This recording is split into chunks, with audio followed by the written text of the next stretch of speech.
Today we are interviewing John Rockmore.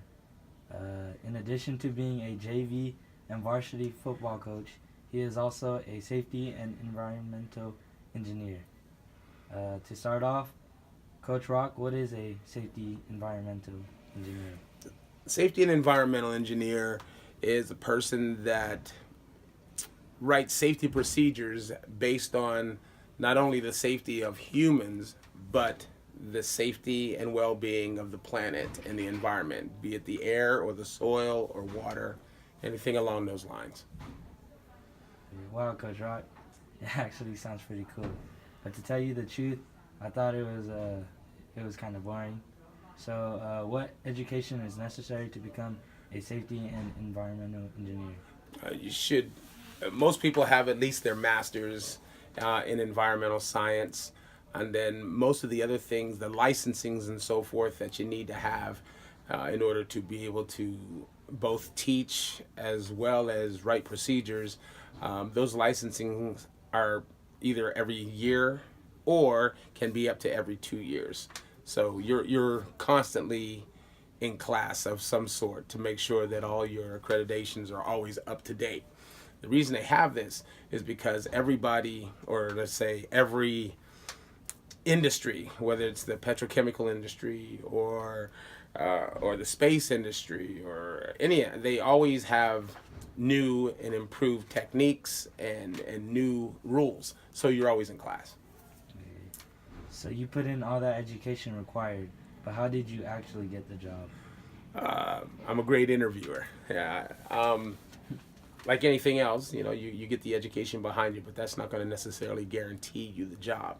So, you go, you interview, but for the most part, to tell you the truth, when it comes to the refineries and nuclear facilities and stuff of that nature, what ends up happening is when you do a project that's called like a shutdown. During a shutdown, there's 60 or 100 different contractors that are all over the facility working at one time. Take a refinery, for instance. People just think about oil, but really it's batteries, it's rubber. There's no such thing as waste when it comes to the oil as it comes out of the ground.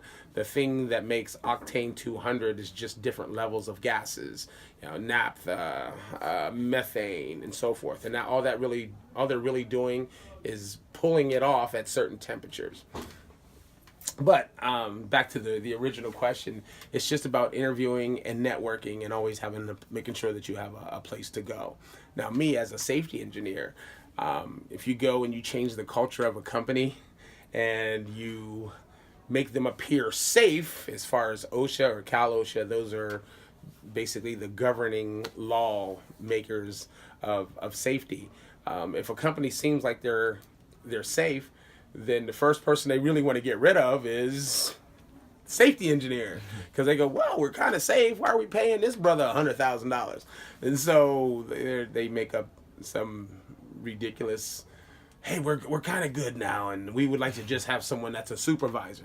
All the way until someone gets hurt or someone gets killed, then they want an engineer here or some type of more advanced safety professional.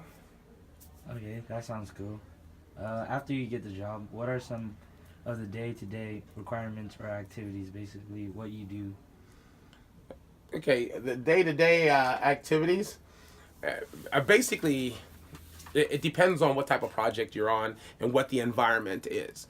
In refineries, basically, you're making sure that everybody has the right tools for the job. You're making sure that people are working with the machinery and it's not going to kill them. Like you're looking at lockout, tagout, or confined space.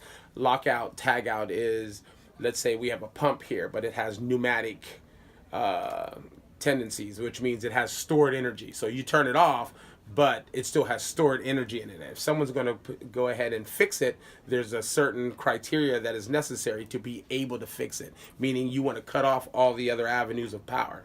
If the pump is here and there's pipes and electric all coming to that pump, you have to lock it out or tag it out. Lock it out just means to stop any of that energy from coming to that particular pump. Same thing with a vessel, like those big oil tanks you see.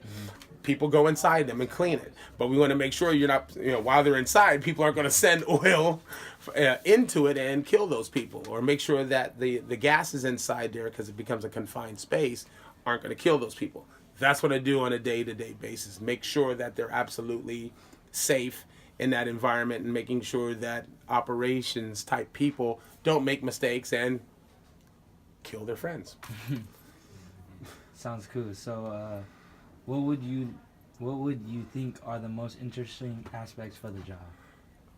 Oh, sending everybody home with all their fingers and their toes or their lives. That's the coolest thing to me. Anyway, making sure that everyone goes home to their loved ones safe. Because it's too easy to get hurt, and getting hurt kind of sucks. Thank you for allowing me to interview today. Dude, thank you for getting it done, man. Hope you get a good grade. Yeah. Talk to you soon.